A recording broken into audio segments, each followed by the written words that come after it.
পারিবারিক যে কোনো প্রোগ্রামে অ্যাটেন্ড করতে আমার কাছে খুবই ভালো লাগে, কারণ আত্মীয় স্বজন যাদের সাথে সবসময় দেখা করা সম্ভব হয় না তাদের সাথে কিন্তু এইসব প্রোগ্রামে গেলে দেখা হয়ে যায়। আসসালামু আলাইকুম, কেমন আছেন আপনারা সবাই? দিদারা খালাতো ভাই ভাবির বিবাহ বার্ষিকীতে আমরা দাওয়াত পেয়েছি, যেহেতু দাওয়াতে যাব খালি হাতে তো যাওয়া যাবে না, সেজন্য আমি আর দিদার সিদ্ধান্ত নিলাম ভাইয়া ভাবির জন্য কিছু একটা নিয়ে যায় যেটা ঘরে সাজিয়ে রাখলে সবাই দেখবে এবং গিয়ে সবার পছন্দ হবে। সেই অনুযায়ী আমরা একটা শপে চলে গেলাম, গিয়ে আমাদের পছন্দের জিনিসগুলো খুঁজতেছি। খুঁজতে খুঁজতে কিন্তু অনেক কিছু দেখেছি, অনেক ওয়ালমেটে দেখেছি, কিন্তু পছন্দ হচ্ছে কিন্তু আবার সিদ্ধান্ত নিতে পারতেছি না নিব কিনা। লাস্টে আমাদের ঘুরতে ঘুরতে চোখ গিয়ে পড়লো দুটা ফ্লাওয়ার বেসের উপরে। ফ্লাওয়ার বেসগুলো দেখলাম, দেখার পরে আমি আর দিদার পছন্দ করলাম, আমার কাছে এবং দিদার কাছে অনেক ভালো লাগছে, সেজন্য দুটা ফ্লাওয়ার বেসে নিলাম। নেওয়ার পরে দোকানদার ভাইয়াকে বললাম এই দুইটা সুন্দর করে প্যাকেট করে দেন, প্যাকেট করে তারপর রেপিং করে দেন, যেহেতু আমরা দাওয়াতে যাব, দাওয়াতের জন্য নিয়ে যাব। ভাইও সুন্দর করে প্যাকেট করে রেপিং করে দিচ্ছে। দেওয়ার পরে তারপর আমরা বাসায় আসছি, বাসায় এসে তারপরে রওনা দিচ্ছি দাওয়াতের উদ্দেশ্যে। দাওয়াতটা ছিল রাত্রের ডিনার যেহেতু ডিনারের জন্য যাচ্ছি। আমার শরীরটা তেমন একটা ভালো ছিল না, কিন্তু ভাবির আন্তরিকতা, ভাবির ভালোবাসার কথা চিন্তা করে আসলে লাস্টে রেডি হয়ে দাওয়াতে চলে যাচ্ছি। আসলে কিছু কিছু দাওয়াত আছে এগুলো মিস করা যায় না, আর আমি মিস করতেও চাই না, কারণ সবসময় নর্মালি আত্মীয় স্বজন সবার সাথে দেখা করা সম্ভব হয় না, কোনো অকেশন ছাড়া বা কোনো প্রোগ্রাম ছাড়া কিন্তু তাদের সাথে দেখা হয় না। ওই চিন্তা করে শারীরিক যত অসুস্থতায় থাকুক কিন্তু চলে যাচ্ছে দাওয়াতে। চট্টগ্রাম শহরের রাতের পরিবেশটা নর্মালি এমনিতে দেখা হয় না, যখনই কোথাও প্রোগ্রামে যাই যাওয়ার সময় রাতের পরিবেশটা দেখে আমার কাছে অসম্ভব ভালো লাগে। আর বাচ্চাদেরকে নিয়ে যখন ঘর থেকে বের হই বাচ্চারা তো খুবই আনন্দ ফিল করে, কারণ বাচ্চারা ঘর থেকে বের হইতে পারছে। তারপর আমরা আমাদের গন্তব্যস্থানে চলে আসছি। প্রোগ্রামটা ছিল আগ্রাবাদ সাংগ্রিলা চাইনিজ রেস্টুরেন্টে। ওদের রেস্টুরেন্টে ঢুকতেই সামনে লোকেশনটা অসাধারণ। এক পাশে হচ্ছে একুরিয়াম মাছের সুন্দর, আরেক পাশে হচ্ছে সবুজ গাছ, টবের মধ্যে সবুজ সবুজ গাছ দেওয়া। তারপর আমি ভিতরে ঢুকে গেলাম রেস্টুরেন্টে। ঢুকে দেখতেছি আত্মীয় স্বজন সবাই চলে আসছে, এখনো খাবার শুরু হয় নাই, সবাই বসে বসে গল্প করতেছে। আর এ হচ্ছে সেই ভাবি যেই ভাবির প্রোগ্রাম আমরা গিয়েছি।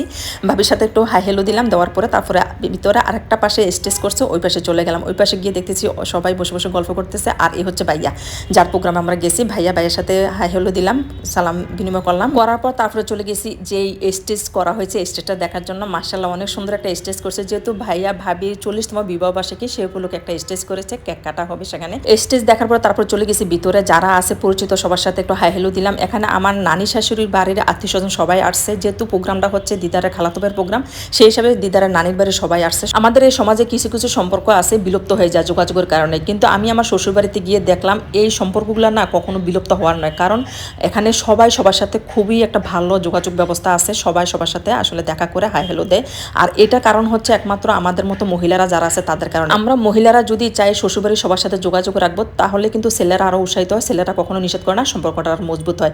যাই হোক, অবশেষে চলে আসছে আমাদের কেক কাটার সুন্দর মুহূর্ত। যেহেতু প্রথমে বলছে কেক কাটবে, কেক কাটার পরে তারপরে খাবার শুরু হবে, সেই জন্য সবাই চলে আসছে। আর আসার পরে সবাই উৎসাহ সহিত দেখতেছে। এখানে দুইটা কেক কাটা হচ্ছে, একটা কেক অনেক বড় ছিল আর একটা কেক ছোট ছিল। আমার কেন যেন মনে হচ্ছে দুইটা কেকেই কিন্তু হোমমেড তৈরি করা। কেকগুলো দেখতে যতটা সুন্দর, খেতে কিন্তু অনেক মজার ছিল, সেজন্য বলছি হোমমেড কেক ছাড়া কিন্তু দোকানের কেক এত মজা হয় না। আর প্রথমে ভাইয়ার মেয়ে ভাইয়াকে একটা ফ্লাওয়ার বেস ধরে দিল বাবিকে দেওয়ার জন্য, উইশ করার জন্য। যাই হোক, উইশ পর্ব চলতেছে, বাবিকে উইশ করলো, আর এইদিকে আমরা সবাই ভাইয়া বাবিকে উইশ করলাম।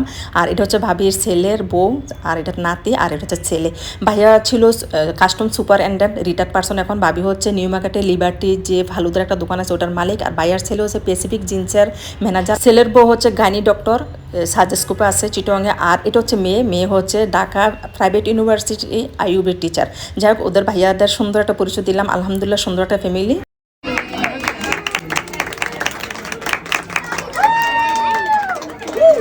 ফাইনালি কেক কাটা হচ্ছে, ভাইয়া ভাবি দুজনে কেক কাটতেছে, পাশে হচ্ছে ওদের ছেলের বউ আর মেয়ে নাতিন দুজন।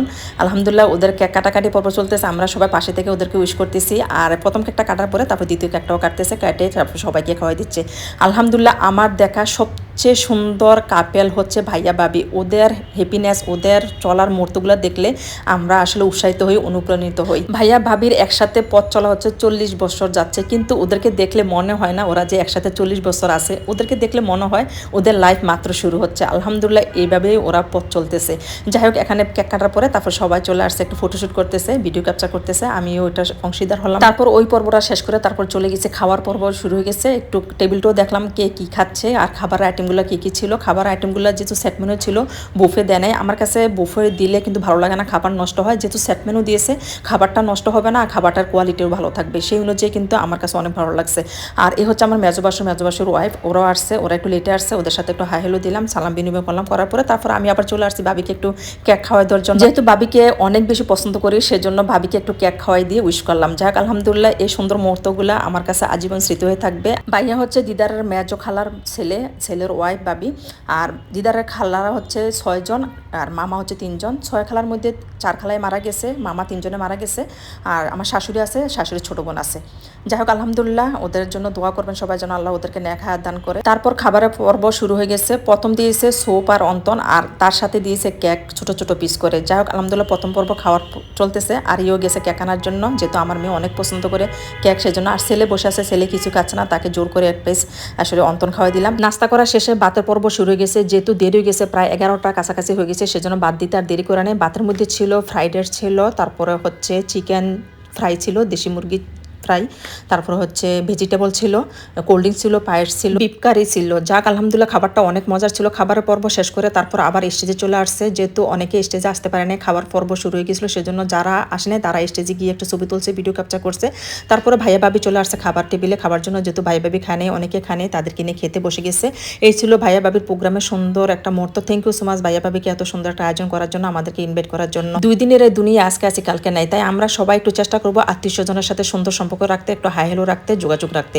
লাস্টে আমরা স্টেজে গেলাম, ভাই ভাবির সাথে একটু ছবি তুললাম, ভিডিও ক্যাপচার করলাম। এই ছিল আমাদের সুন্দর মুহূর্ত। আপনাদের কাছে কেমন লাগছে অবশ্যই মতামত দেবেন। সব ভালো থাকবেন, আল্লাহ হাফেজ।